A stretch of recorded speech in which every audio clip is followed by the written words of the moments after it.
الله ربي والإسلام ديني ومحمدا رسول الله. Disitulah Rasulullah bertanya kepada Umar, wahai Umar, atadri man ana? Tahukah engkau Umar siapa rahasia aku ini yang sebenarnya? Tahu enggak kamu siapa aku ini? Apa jawab Umar? Ana la adri ya Rasulullah. Allahu wa rasuluhu a'lam.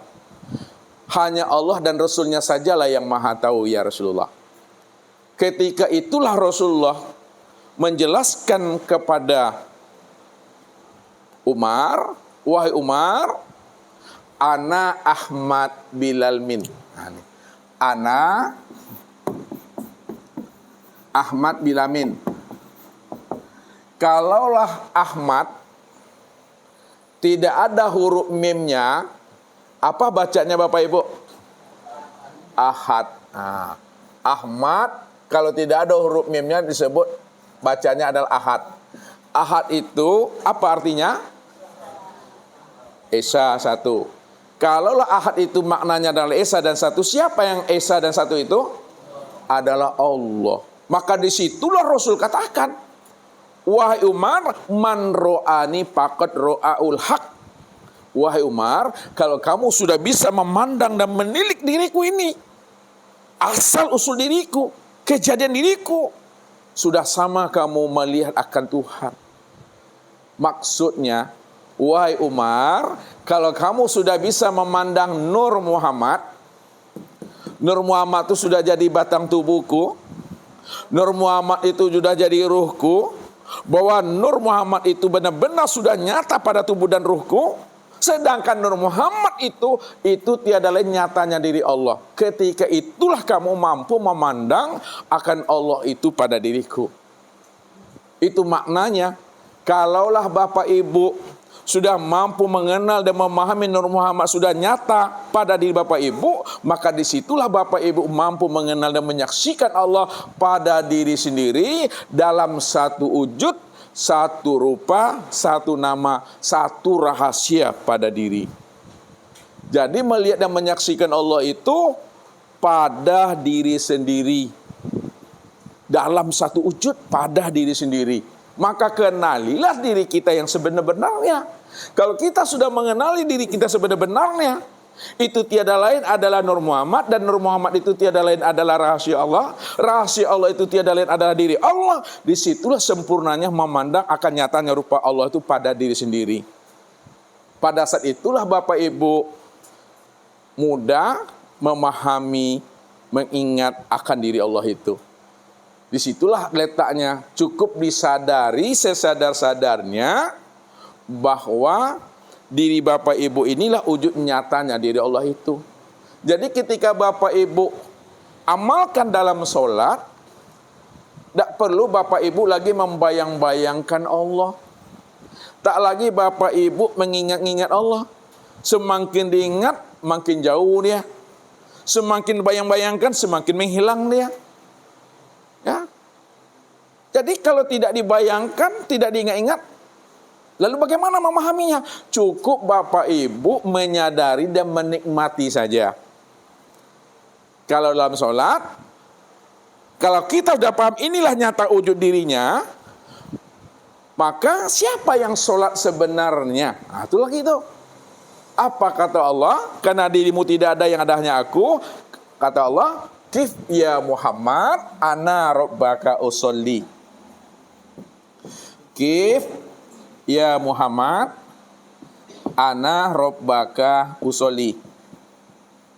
Berhentilah engkau, hai Muhammad, yang mengaku engkau yang sholat. Ana rabbaka usolli, akulah Rabbmu, aku yang sholat itu. Gak ada siapa-siapa di situ. Wa ani abuduni haza sirati mustaqim, akulah yang menyembah dan memuji akan diriku sendiri.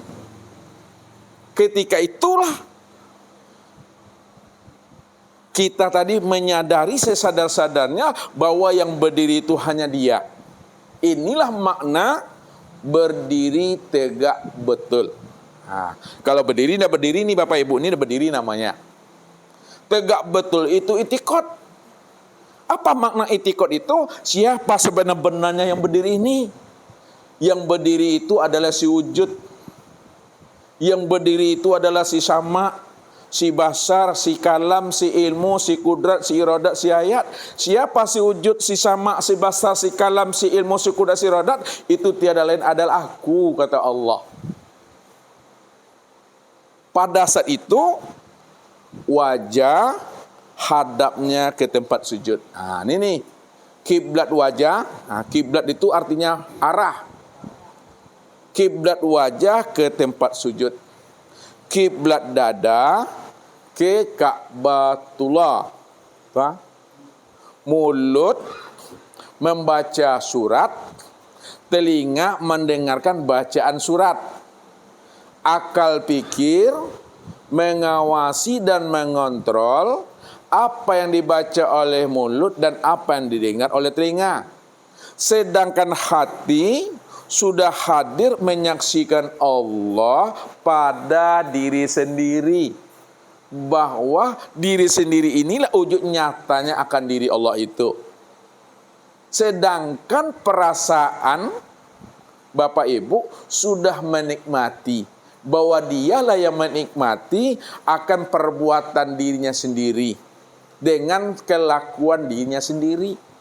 Disitulah sholat itu letaknya menikmati, Bapak Ibu. Jadi jangan lagi Bapak Ibu menghayal-hayal juga kemana-mana Allah di langit. Allah, tambah jauh Tuhan itu tuh. Ya, tambah lari dia, makin diingat makin jauh dia, makin dikejar makin lari dia. Jadi sadari, pahami, ya, sesadar-sadarnya bahwa yang berdiri ini tiada adalah dirinya sendiri. Disitulah kita mesti mampu memahami kulimah la ilaha illallah. Itu dia Bapak Ibu. La ilaha illallah. Nah, kalau bahasa syariatnya tiada Tuhan selain Allah. Itu bahasa syariatnya. Makna hakikatnya tiada yang nyata melainkan hanya Allah. Mana nyatanya akan diri Allah itu? Kiha. Takut Bapak Ibu bilang kiha. Ini. Makanya kalau kita sudah kenal Allah, tak boleh lagi disebut-sebut, tak boleh lagi dijelas-jelaskan. Kalau disebut, kalau dijelaskan, makin kabur maknanya Bapak Ibu. Ya, dilihat boleh, dipandang boleh, disebut jangan, apalagi ditunjuk-tunjuk. Nanti lain yang disebut, lain pula yang ditunjuk. Nah, Bapak Ibu udah paham namanya Kota Rengat. Ustadz bertanya sama Bapak Ibu, coba ceritakan dan beritahu kepada Ustadz Bapak Ibu, yang mana yang katakan Kota Rengat itu yang mana? Halo? Bisa? Yang mana Kota Rengat tuh? Yang mana? Nanti tertunjuk rumah orang, tertunjuk gedung, tertunjuk bumi, tertunjuk tiang nanti. Akhirnya gini-gini ya, tertunjuk Bapak Ibu semuanya. Itu maksudnya, kalau Bapak Ibu udah paham namanya Kota Rengat, jangan ditunjuk-tunjuk, jangan dijelas-jelaskan lagi. Kalau dijelaskan, lain yang ditunjuk, lain pula yang dijelaskan. Lain yang disebut, lain pula yang ditunjuk. Jadi cukup disadari dan dipahami saja bahwa kita Ustadz kita sudah berada di Kota Rengat, nikmati sajalah. Mau duduk, mau selonjor, mau makan, mau minum, nikmati aja. Itu artinya kalau Bapak Ibu sudah mengenal akan Allah yang wujud, yang nyata, yang awal, akhir, zahir dan batin, yang melihat, mendengar, berkata, mengetahui, berkuasa, berkehendak dan diam, jangan disebut, jangan dijelaskan juga. Lalu diam, rasakan, nikmati dan imani. Inilah maksud Rasulullah menghantarkan pemahaman. Apa kata Rasul? Man arafallah fahuwallah. Barang siapa yang sudah mengenal Allah, Allah yang wujud, Allah yang bersifat, sama basar, kalam, ilmu, qudar, iradat dan hayat. Yang awal, akhir, zahir dan batin. Awalnya tak ada permulaannya, akhirnya tidak ada kesudahannya. Zahirnya nyata pada segala bentuk dan rupa, batinnya tiada tersembunyi. Fahuwallah. Maka yang wujud dan bersifat itu dialah itu. Yang sama basar, kalam, ilmu, qudar, iradat itu dialah itu. Yang awal, akhir, zahir dan batin itu adalah dia. Ketika dah paham kita, apa kata Rasul? Man arafallah kala lisanahu. Man arafallah kala lisanahu. Barang siapa sudah mengenal Allah, karena memang Allah cuma yang wujud, Allah cuma yang bersifat, Allah cuma yang sama basar, kalam, ilmu, qudar, iradah dan hayat. Memang Allah yang awal, akhir, zahir dan batin. Kala lisano, ketika itu keluh lidahmu. Keluh lidah itu jangan disebut juga, apalagi ditunjuk-tunjuk. Boleh dilihat, boleh dipandang, boleh disebut, jangan apalagi ditunjuk. Cukup diam di dalam kesadaran, sadar dalam kepahaman, paham dalam keimanan. Itulah yang dikatakan kesempurnaan orang makrifat itu letaknya pada diam. Tapi bukan diam-diam. Kalau diam-diam bermasalah tuh. Ya. Jadi letaknya diam, bukan diam-diam. Diam di dalam paham, paham di dalam kesadaran, sadar di dalam keimanan. Itulah nggak bisa lagi disebut. Jadi Bapak Ibu nanti kita keluar dari rumah ini ya diam-diam silale.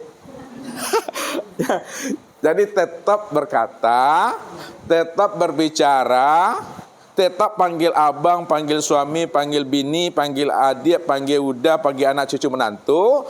Tapi sadari sesadar-sadarnya bahwa udah, bini, adik, menantu tadi itu tiada lain nyatanya akan rupa diri Allah. Kalau kita sudah paham itu nyatanya rupa diri Allah, kesimpulannya rahasiakanlah diri Allah itu pada diri masing-masing. Jangan disebut Allah tuh kita, jangan katakan kita tuh Allah. Allah katakan Allah, kita katakanlah kita. Contoh, ini membuka pahamnya. Kalau beras Bapak Ibu ditanak lalu menjadi nasi, bolehkah nasi mengatakan dirinya beras? Tidak boleh nasi mengatakan dirinya beras. Ya, akan tetapi nasi katakanlah nasi, beras katakanlah beras. Walaupun nasi tidak boleh mengatakan dirinya beras, namun hakikatnya bahwa nasi itu tiada lain adalah nyatanya wujud beras. Paham Bapak Ibu tuh? Kalaulah nasi itu nyatanya wujud beras, perlukah Bapak Ibu mencari-cari beras lagi kalau dia sudah jadi nasi? Tidak perlu lagi. Ketika Bapak Ibu memandang nasi, yang terpandang apa? Yang terpandang beras. Siapa yang tidak mampu memandang beras pada nasi, apa namanya itu? Itu butuh sangi itu. Beras tadi ditanak, lalu jadi nasi. Ya kan? Lalu tak mampu juga kita memandang beras yang sudah nyata, yang telah wujud rupanya jadi nasi, tak terpandang beras pada nasi tadi, itu yang butuh sangi itu. Ya. Mestinya ketika kita memandang nasi, yang terpandang itu adalah beras. Kenapa? Karena nasi itu wujud nyatanya rupa beras. Walaupun nasi itu wujud nyatanya diri beras, namun rahasiakanlah wujud beras itu pada itu rahasianya. Maksudnya, lihat maksudnya. Kalau Allah itu sudah wujud, Allah itu sudah nyata pada sekalian alam, dan sekalian alam itu nyatanya diri Allah, akan tetapi nyatanya diri Allah pada sekalian alam sempurna pada diri, maka rahasiakanlah wujud Allah itu pada diri masing-masing. Jangan kita mengatakan kita ini Allah.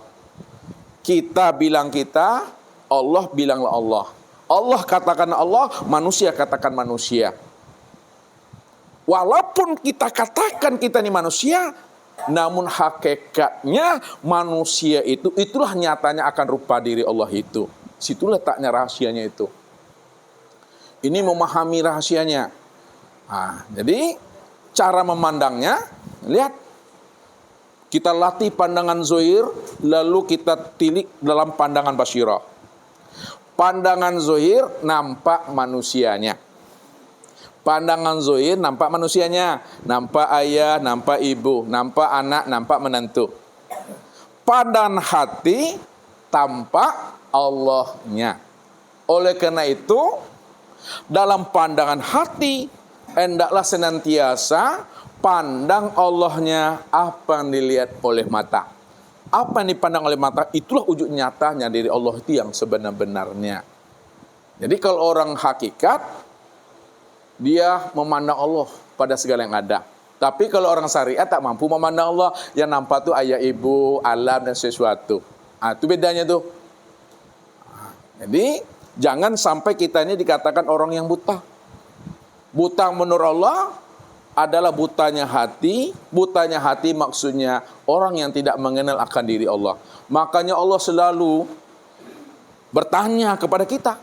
Apa kata Allah? Awalam yatafakkaru fi anfusihim balil insanu ala nafsihi basyirah wa fi anfusikum afala tubsirun. Kenapa kamu tidak mau memikirkan dan memahami siapa dirimu yang sebenarnya? Siapa sebenarnya yang melihat pada matamu? Siapa sebenarnya yang mendengar pada telingamu? Siapa sebenarnya yang berkata pada lisanmu? Siapa yang mengetahui pada akalmu? Siapa yang berkehendak itu pada hatimu? Siapa yang kudrat itu pada kakimu? Dan siapa pula yang hidup itu pada napas dan jiwamu? Kenapa tidak kamu pikirkan, kata Allah? Padahal akulah yang wujud, akulah yang menjadi rahasia daripada dirimu itu. Yang melihat itu aku, kata Allah. Yang mendengar, yang berkata, yang mengetahui, berkuasa, berkehendak, dan itu aku. Akulah yang wujud yang sebenar-benarnya. Aku ini telah wujud dan nyata, kata Allah. Makanya Allah itu lebih nyata dari segala yang ada. Kalau yang ada ini nyata, maka Allah itu lebih nyata dari segala yang ada. Kenapa? Karena segala yang ada itulah nyatanya akan rupa diri Allah itu.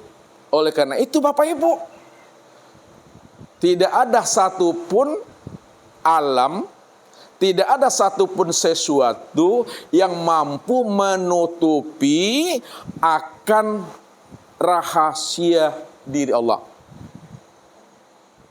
Tidak ada satupun alam, makhluk yang menutupi, yang mendindingi akan kewujudan nyatanya akan rahasia Allah itu. Karena Allah sudah meliputi pada segala yang ada, dan segala yang ada itulah nyatanya akan rupa diri Allah itu.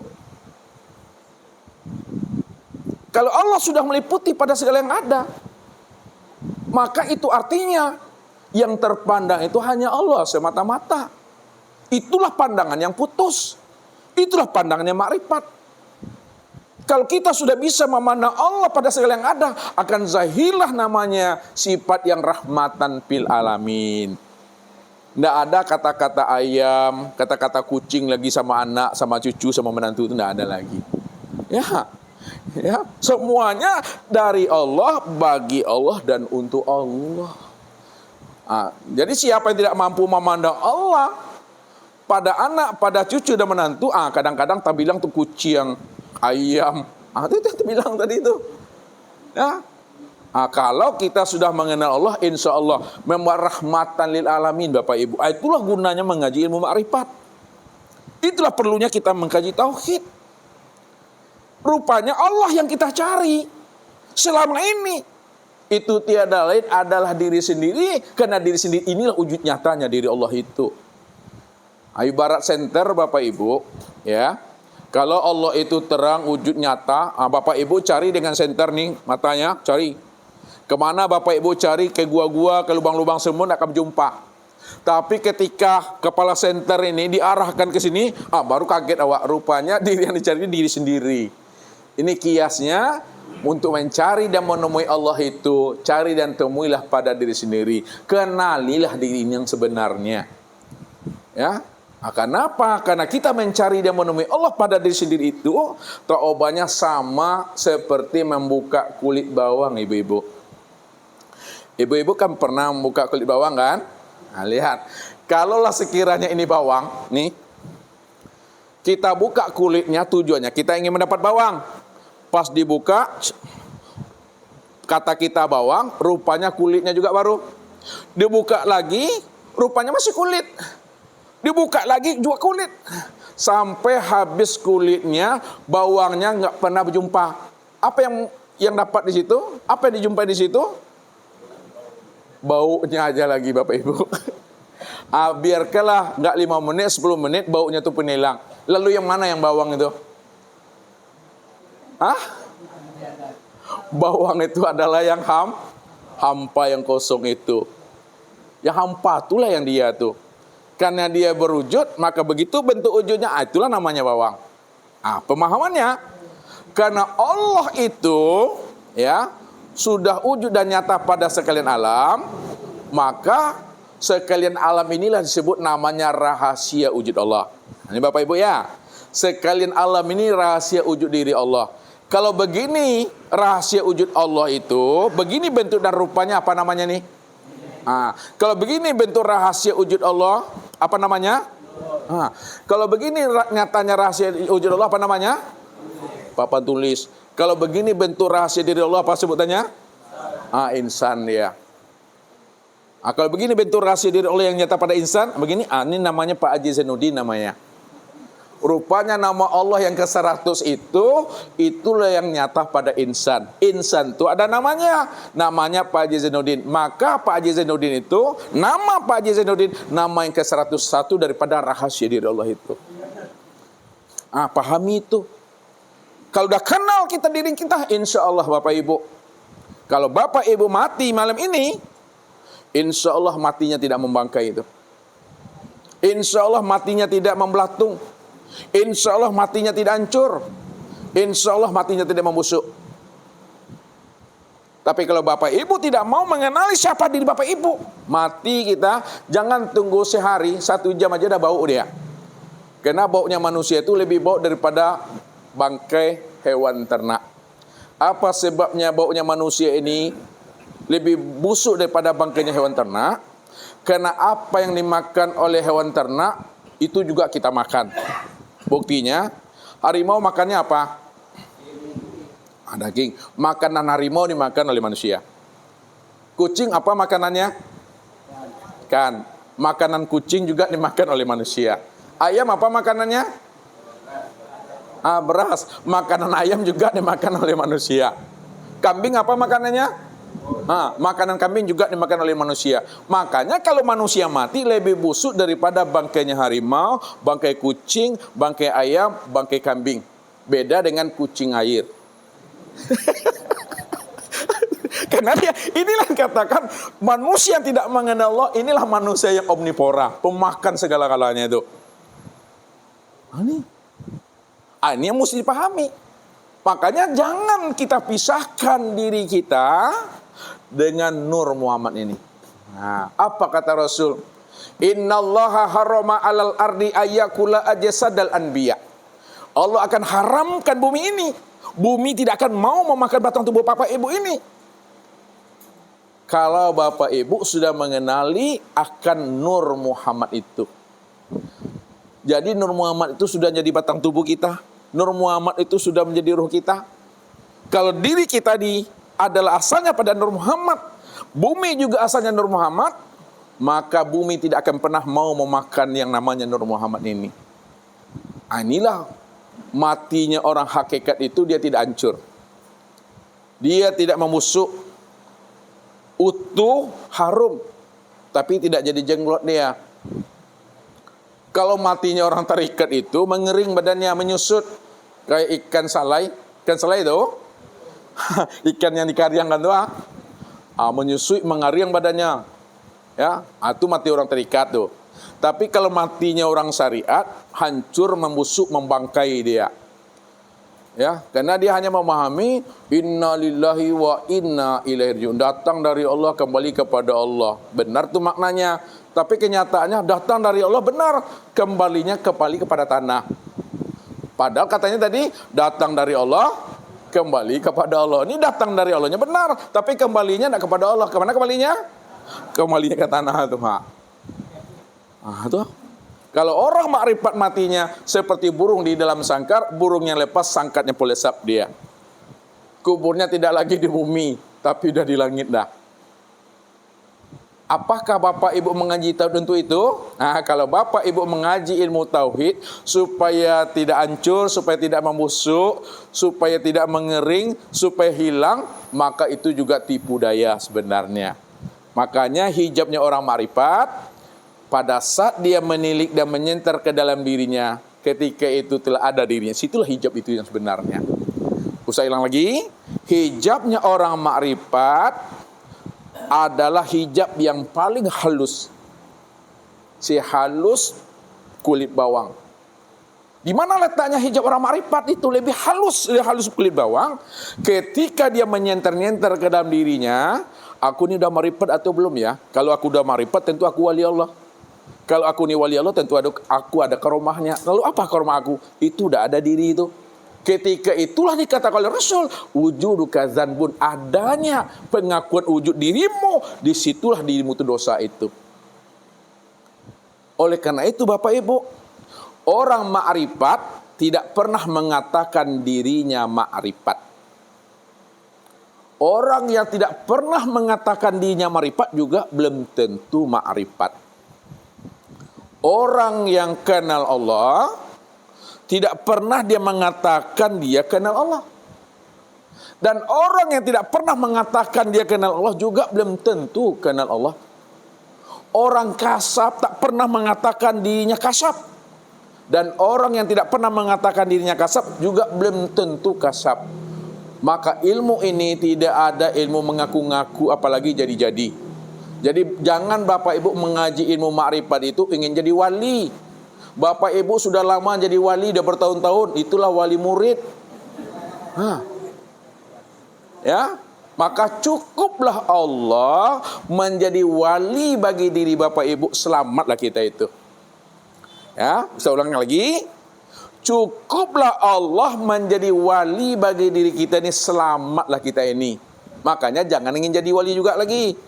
Allah wali, kita nggak wali pula itu. Situ letaknya kita terhijab itu. Maka disitulah Allah menjelaskan dirinya, Allah waliyul mu'minin, Allah waliyul muttaqin, Allah waliyul muhsinin. Kalau Allah itu adalah walinya orang beriman, orang yang bertakwa dan orang yang berbuat baik, yukhrijuhum minaz-zulumati ilan nur, maka dialah yang mengeluarkan kegelapan yang ada di dalam hati manusia itu, lalu ditancapkannya lah nur petunjuk di dalam dadanya. Bukti nur petunjuk, bukti hidayah sudah ditanamkan Allah ke dalam diri Bapak Ibu, ke dalam hati Bapak Ibu. Bisa kita lihat siapa yang hatinya telah ditanamkan Allah hidayah dan petunjuk ke dalam hatinya ini, maka hatinya ini akan selalu menyuruh lisan bicaranya yang baik. Bukti hati telah mendapatkan hidayah dan petunjuk, maka hati ini akan selalu menyuruh akal berpikir yang baik. Bukti hati telah mendapatkan hidayah dan petunjuk Allah, hati ini akan menyuruh mata memandang kepada yang baik, menyuruh telinga mendengarkan kepada yang baik, menyuruh tangan dan kaki memegang, melangkah dan meraih kepada yang baik. Itulah buktinya.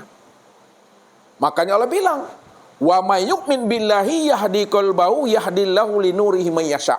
Barang siapa yang hati dan jiwanya sudah benar-benar jinak dan patuh kepada aku, dia menjadi orang yang penurut, sami'na wa ta'na, apa yang aku suruh dikerjakannya, apa yang aku larang dia tinggalkan. Yahdi qalbahu yahdillahu linuri may yasha, maka aku yang membimbing hati dan jiwanya, kata Allah, bagi orang-orang yang aku beri hidayah petunjuk. Rupanya Bapak Ibu yang hadir ini adalah Bapak Ibu orang-orang pilihan Bapak Ibu. Kalau Allah tak tarik rohani kita, kalau Allah tidak tarik batin kita, maka tidak terlangkahkan kaki ini datang ke sini. Tak takiyak kaki gua untuk sampai ke sini. Tapi kenapa kaki ini bisa melangkah? Itu karena rohani kita, hati kita ditarik oleh Allah itu. Ini yang disebut namanya tajrid. Orang yang ditarik rohaninya sama Tuhan, maka dialah orang yang sampai kepada Allah. Inilah hidayah dan petunjuk itu. Nah, tapi siapa yang tidak ditarik Allah batinnya, siapa yang tidak ditarik Allah rohaninya, maka tidak tergerak hati dan kakinya untuk melangkah, untuk mencari dan menemui Allah itu. Makanya Allah bilang, wallahu yahtassu bi rahmati man yasha, bahwa sesungguhnya Bapak Ibu ini termasuk orang-orang pilihan, orang-orang yang dikasihi oleh Allah itu. Mudah-mudahan Bapak Ibu kita semua betul-betul menjadi keluarga robbani. Ini yang Allah katakan, kunu robbanina bima kuntum tu'allimunal kitab wa bima kuntum tadrusun. Jadilah kamu menjadi orang-orang robbani. Jadilah kamu menjadi keluarga aku, karena kamu sudah mempelajari Al-Quran dan kamu sudah mengajarkannya pula. Inilah syaratnya kata Allah, wallazina amanu wattaba'adhum zurriyyatan bil imani alhaqna bihim zurriyyatahum. Apabila ayah muda beriman, ibu muda beriman, suami istri dia beriman, anak cucu dan menantunya beriman, ustadz dan jamaahnya beriman, sampai habis usia umurnya meninggalkan dunia ini, alhaqna bihim zurriyyatahum, maka akulah yang akan mempertemukan dirimu dan keluargamu di sorga itu menjadi satu keluarga yang utuh pulang dan kembalinya. Walaupun Bapak Ibu kita ini tidak satu rumah nanti, tidak satu atap kita nanti dengan anak dan cucu kita atau menantu kita, minimal kita ini masih satu komplek perumahan surga juga di akhirat itu. Beruntung juga kita Bapak Ibu. Asal kita benar-benar beriman kepada Allah. Beriman kepada Allah itu benar-benar sudah menyaksikan akan wujud nyatanya pada diri sendiri. Inilah wujud nyatanya diri Allah itu. Maka menjadi rahmatlah kita. Berkatalah yang baik di situ. Buktikanlah itu bahwa kita ini orang mengaji. Buktikanlah bahwa kita ini orang yang beriman. Buktikanlah kita ini orang yang bertakwa. Buktikanlah bahwa kita ini orang bertauhid dan bermakrifat itu. Jadi tinggal pengamalannya Bapak Ibu. Ya, inilah ilmu yang untuk dibawa mati itu, ilmu yang dibawa pulang. Kalau Bapak Ibu beramal, Bapak Ibu amalnya sudah disebut namanya amal ma'rifat. Inilah yang disebut namanya amal daimun, amal yang berkekalan. Bukankah Allah katakan apa? Wal baqiyatu sholihatu khairun 'inda rabbika. Sesungguhnya amal soleh yang berkekalan itulah amal yang benar-benar lebih baik dalam pandangan Allah Subhanahu wa taala. Jadi kalau kita sudah mengenal Allah, yang sudah wujud nyata pada diri sendiri, itu yang amal ma'rifat itu. Yang dikatakan amal ma'rifat itu tidak ada lagi sebesar zarah pun merasa dirinya ini yang berbuat dan beramal. Tapi kalau masih ada keakuan, kesadaran diri Bapak Ibu, merasa diri Bapak Ibu yang sholat, beramal dan beribadah, merasa diri beramal, sholat dan beribadah, itu yang letaknya dosa itu Bapak Ibu. Fawailul lil musallin, neraka wil bagi orang yang sholat. Maksudnya jelas itu, bagi orang yang merasa diri yang sholat, situ neraka wil. Apakah orang ma'rifat tidak sholat? Apakah orang bertauhid tidak sholat? Tetap sholat, tetap beribadah, tetap berzakat, tetap berpuasa, tetap berzikir. Walaupun dia sholat, beramal, beribadah, berzikir, namun tidak ada lagi keakuan dan kesadaran dirinya yang merasa dirinya beramal dan berzikir itu. La sholata illallah, la yazkurullah illallah, la du'aan illallah. Tidak ada yang sholat, melainkan yang sholat itu hanya dia. Tidak ada yang berzikir, melainkan yang zikir itu hanya dia. Tidak ada lagi yang berdoa itu melainkan hanya dia. Dialah yang merahmati, dia yang memberkahi, dia meridhoikan dirinya sendiri. Dialah yang menjalankan takdir dirinya sendiri. Dialah yang menikmati perbuatan dirinya sendiri. Nah, jadi kalau kita sudah mengenal Allah, tidak ada lagi menyala-nyalakan nasib, menyala-nyalakan rata tangan, rata jari. Ada lagi. Siapa yang masih menyala-nyalakan rata tangan, rata jari, nasib dan takdir, tando alam batuan nalal itu dah. Ya. Makanya Allah bilang melalui nabinya, ana ad-dahar. Aku ini masa, aku ini waktu, aku ini peristiwa. Siapa yang menyala-nyalakan masa, waktu dan peristiwa, sudah sama dia menyalakan aku, karena akulah masa dan peristiwa itu. Ya, maka inilah orang yang makrifat mesti mampu memandang Allah di atas segala-galanya. Sebelum peristiwa terpandang Allah, setelah peristiwa juga terpandang Allah. beserta peristiwa terpandang Allah, meliputi peristiwa juga terpandang Allah. Kalau sudah terpandang Allah, andai kata kita dapat musibah, pada saat terpandang Allah, rupanya di balik musibah itu rahmat di situ. Apa buktinya kata Rasul? Ma min musibatun tusibul muslim ila kafarallahu anhu saukatun sukaha. Tidak ada seorang mukmin yang Allah titipkan kepada dirinya suatu ujian dan musibah, bukan ditimpakan apa-apa, dititipkan oleh Allah ujian dan musibah, walaupun duri yang kecil masuk ke dalam kakinya ini, lalu sabar dia diambilnya duri itu, karena itu yang sudah tertulis dalam catatan kitab Luh, sabar dia, maka ketika dia sabar menarik duri itu, menahan sakit, maka duri yang masuk ke dalam kaki itu mampu menggugurkan dosa-dosa dan kesalahannya. Makanya orang beriman, orang yang sudah mengenal Allah, walaupun dia dititipkan oleh musibah, pada saat dia sabar, sabarnya itu dalam menerima ujian musibah tadi, mampu menggugurkan dosanya, meninggikan makom dan derajatnya itu. Tapi kalau kita tidak mampu memandang Allahnya di balik kejayaan, tidak mampu kita memandang Allah di balik kesuksesan, maka disitulah letaknya namanya istidraj. Itulah namanya istidraj, kemurkaan Allah yang Allah tunda kepada diri kita itu. Bahasanya ditunda, padahal kemurkaan Allah itu selalu pada diri kita. Nah, jadi begitu pandangan kita Bapak Ibu, maka pahami cerita, pahami sandiwara Allah. Karena Allah selalu memberikan prank kepada Bapak Ibu. Prank itu apa dia? Hah? Apa prank itu, Bu? Kejutan ya? Nah, lihat. Allah selalu memprank kita nih. Kadangkala Allah bungkus surga itu dengan musibah, ujian, cobaan yang bertubi-tubi, yang membuat badanku usang, lapuk, lalu suah itu. Pada saat kita sabar menerima ujian yang bertubi-tubi tadi, ketika terbukanya bungkus ujian tadi dengan sabar, rupanya di balik bungkus ujian itu surga rupanya. Kadangkala Allah bungkus pula neraka itu dengan kesuksesan dan kejayaan. Pada saat kita lupa bersyukur kepada Allah, lalu kita mengatakan aku sukses karena aku berhasil karena pintarnya aku, lupa kita memandang Allahnya di situ. Pada saat terbukanya bungkus kesuksesan, rupanya di balik bungkus kesuksesan neraka juga di situ. Inilah yang Allah maksudkan, wa asa an takrahu syai'an wa huwa khairul lakum wa asa an tuhibbu syai'an wa huwa khairul lakum wallahu ya'lamu wa antum la ta'lamun. Boleh jadi sesuatu yang kamu pandang tidak baik, padahal menurut Allah itu baik bagi dirimu.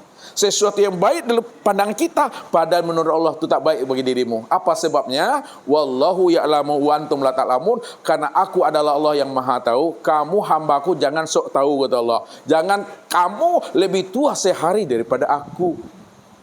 Di situ Allah katakan, wa ma tasya'una illa ayyasha Allah Rabbul alamin. Tidak ada manusia yang bisa berbuat dan berkehendak sesuai dengan kehendak keinginan hatinya, akan tetapi manusia itu berbuat dan berkehendak sesuai dengan kehendak dan maunya aku, kata Allah. Jadi hiduplah kita mengikuti maunya Allah. Insya Allah menjadi orang panurut sila Bapak Ibu, menjadi orang patuh bas luncu asinnya itu mak. Ya kok sakitnya berubahnya awak, kok panik isaatnya awak, kok kantu apa lalu lapar makan awi minum. Itu saya kajinya itu mah. Selesai ngaji panik ya pulang wak le. Jadi tidak ada lagi menyalah-nyalahkan. Itulah Bapak Ibu rahasia mengenal akan Allah itu. Jadi Bapak Ibu sebenarnya dalam bahasa Ustadz, Bapak Ibu ini dah khatam nih semalam nih. Jadi mengaji tentang rahasia Allah itu tidak perlu dia bertahun-tahun. Yang membuat Bapak Ibu sulit mengenal Allah bukan karena Allah. Yang membuat Bapak Ibu sulit mengenal Allah itu bukan karena Allah. Itu karena ulah guru sebenarnya. Allah kan ingin dikenal. Kalau Allah ingin dikenal, maka dia memberikan kemudahan bagi hambanya untuk mengenal dirinya. Jadi mengenal Allah tidak butuh birokrasi, administrasi yang berbelit-belit. Yang membuat payah awak mengenal Tuhan itu guru itu sananya. Padahal guru itu lintas tujuannya mengenal Tuhan itu doang. Jadi itulah yang mesti dipahami. Ya Bapak Ibu, wajib kita kenal Allah. Udah masanya mesti Ustaz bukakan Bapak Ibu. Itu Ustaz bilang. Kalau gurunya sudah kenal Allah, gurunya sudah berjumpa dengan Allah, gurunya sudah menyaksikan Allah, gurunya sudah bertatap wajah dengan Allah, dipastikan jamaah dan muridnya mampu mengenal Allah, mampu berjumpa dengan Allah, mampu bertatap wajah dengan Allah. Tapi kalau gurunya belum mengenal Allah, gurunya belum berjumpa dengan Allah, gurunya belum menyaksikan Allah, maka dipastikan jamaah dan muridnya haram noji untuk bisa berjumpa dengan Allah. Lihat itu haram noji. Ini mesti dipahami. Jadi carilah guru yang benar-benar mursyid, yang mampu membimbing dan menuntun kita untuk bisa usul kepada Allah itu. Ya. Namun seorang guru mursyid tidak pula mau dia mengatakan bahwa dirinya guru mursyid. Guru mursyid yang tidak mau mengatakan diri mursyid juga belum tentu guru mursyid itu. Berat Bapak Ibu. Kenapa? Karena kalau sudah makrifat tak ada pengakuan lagi. Tak ada yang bisa disebut-sebut lagi. Nikmati, jalani. Itu lagi Bapak Ibu. Sekarang apa yakin Bapak Ibu dengan ilmu yang saya antarkan ini? Itu aja masalahnya lagi. Ustaz dah bukakan yang sebenarnya. Kalau Ustaz dah bukakan sebenarnya, tergantung keimanan dan keyakinan Bapak Ibu terhadap ilmu yang Ustaz antarkan ini. Tapi ingat kata Allah. Apa kata Allah? Wa may yartadi minkum an dinihi fayamut fahuwa kafir. Barang siapa yang bimbang dan ragu tentang aku ini dah wujud, aku ini sudah nyata, dibilang juga aku ini gaib, dibilang juga aku ini batin, padahal aku dah wujud dan nyata. Tak percaya dia aku dah wujud nyata pada dirinya itulah nyatanya aku. Lalu mati dia dalam keraguan itu, makanya mati kafir. Ulaika alladzina kafaru bi ayati rabbihi wa liqaihi fahabitat a'maluhum fala nuqimu lahu yaumal qiyamatil wazna. Barang siapa yang kafir, yang hatinya buta, yang hatinya tidak mau mengimani Allah, pada rahasia Allah itu sudah dibongkar, makom Tuhan itu sudah dibongkar sampai makom ketelanjangan, makom aryan. Lalu dia tidak yakin juga bahwa Allah itu yang wujud dan yang nyata. Tidak yakin dia berjumpa dengan Tuhannya, padahal Tuhannya telah wujud dan nyata pada dirinya itulah wujud nyatanya Allah. Tidak yakin dia, tidak percaya dia. Fahabitat a'maluhum, maka amal yang dia lakukan sepanjang hidupnya meleleh, mencair, kosong, hampa dan sia-sia. Fala nuqimu lahu yaumal qiyamatil wazna, maka di akhirat pun tidak ada yang bisa lagi diperhitungkan. Nasi sudah menjadi bubur Bapak Ibu. Inilah orang yang takicua di antara wahum yahsabuna annahum yuhsinuna sun'a. Mereka mengira dan menyangka telah melakukan amal yang terbaik di hadapan Allah, padahal ketika diminta oleh Allah di akhirat nanti, buka peti amalmu, pada saat dibuka peti amalnya, rupanya amalnya sudah menjadi debu semuanya Bapak Ibu. Ikulah namanya orang yang takicua di antara. Kalau takicua dan galok biasanya itu Bapak Ibu, ya kan? Bakot tataruang kaki awak kenari kalau biasa itu. Tapi kalau takicu di nentarang tataruang di hari siang bolong hari yang siang malangkang, namu aja kaki ikut tataruang masuk aja kaki ke lubang atu butuh sange itu mah. Kalau karam di tengah lautan biasa itu makanya di tengah lautan.